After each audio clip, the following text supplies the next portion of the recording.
अस्सलाम वालेकुम। Maths and NTS tricks में आपको खुशामदीद कहते हैं। आज जो पेपर हुआ है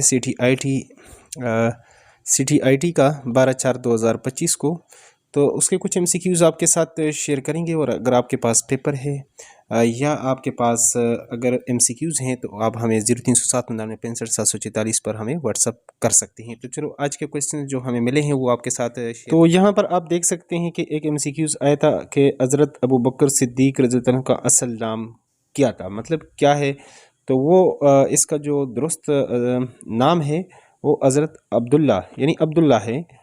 अबू बकर सिद्दीक रज़ियल्लाहु अन्हु का जो असल नाम है। नेक्स्ट जो अगला क्वेश्चन था, कसब के क्या मानी है। तो किसी से आपका कसब क्या है यानी माश क्या है, कमाई क्या है।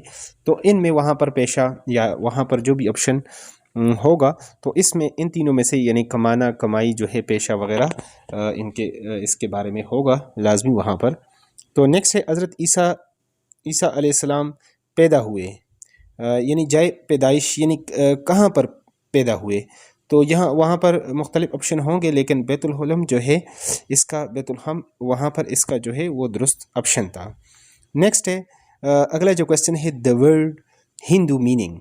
ये संस्कृत जो है वो वहाँ से इसको जो है ओरिजिनेट जो है वो संस्कृत है, और उसमें इसका जो मतलब बनता है वहाँ पर इसका रिवर है। और सिंधु से ये लफ्ज़ जो है संस्कृत के वर्ड सिंधु से ये निकला है। नेक्स्ट है क्यूब आप 12। यहाँ पर इस तरह क्वेश्चंस था, आप इसको क्लियर करना है।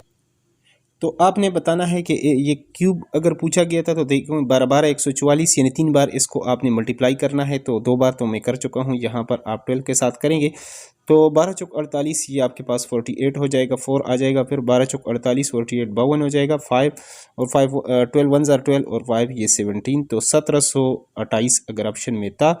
तो अगर क्यूब का पूछा है और अगर क्यूब रूट का पूछा है तो वो अलग, लेकिन क्यूब रूट का क्वेश्चन मस्ट होता है। आने वाले जो लोग देख रहे हैं आपने कमेंट करना है इसमें। नेक्स्ट है if Hadija age is thrice age her daughter age, if the sum of their ages is 45 then find the daughter age. वहाँ पर बहुत सारे लोग कहते हैं कि इसका ऑप्शन नहीं था, तो आपने कौन सा ऑप्शन करना था। इसलिए ईटा को कार्बन पेपर लाजमी देना चाहिए ताकि इस तरह के जो क्वेश्चन गलत हो उसका स्टूडेंट को नंबर मिलने चाहिए। देख अगर हम कहते हैं कि डाटर का एज अगर आपको पता नहीं है तो फॉर एग्जांपल वो x है और इसका जो थ्राइस है तो फिर 3x होना चाहिए। और अकॉर्डिंग टू द कंडीशन इनको अगर हम सम करें 3x तो ये कितना होना चाहिए 45। तो यहाँ पर आप देख सकते हैं कि ये आपके पास 4x इक्वल टू आपके पास 48 हो जाएगा।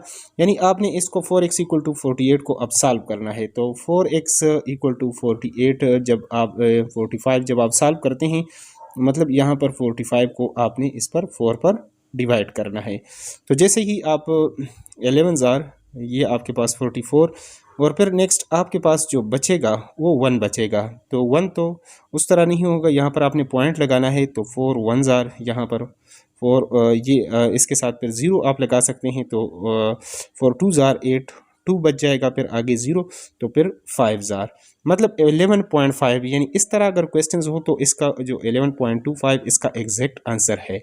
लेकिन वहाँ पे अगर आंसर नहीं था, अगर एज को अगर हम डबल ले लें, अगर ट्वाइस न लें डबल लें, तो फिर देखो ये 3x इक्वल टू आपके पास 45 होगा, और 3 पर आप यहाँ पर भी डिवाइड करेंगे, यहाँ पर भी डिवाइड करेंगे, तो ये 15 जार था। तो इसका आंसर सुना है कि वहाँ पे 12 था और 15, तो उस केस में आपको 15 जो सोल्यूशन मौजूद हैं। लेकिन अकॉर्डिंग टू द क्वेश्चंस उसका जो बनता है आंसर बनता है वो 11.25 आंसर बनता था।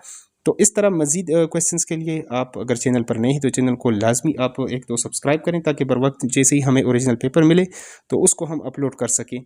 दूसरा यहाँ पर व्हाट्सअप नंबर भी आप नोट करें, हमारे ग्रुप को भी ज्वाइन कर सकते हैं ताकि रिज़ल्ट का, मेरे टेस्ट का आपको अपडेट मिले। तो 0799 65 744 पर आप हमें व्हाट्सअप भी कर सकते हैं। अगर पेपर आपको मिला है कहीं से, उसके अगर कुछ पेजेस मिले हैं या क्वेश्चंस, तो हमारे साथ व्हाट्सअप पे शेयर करें। Thanks for watching the video.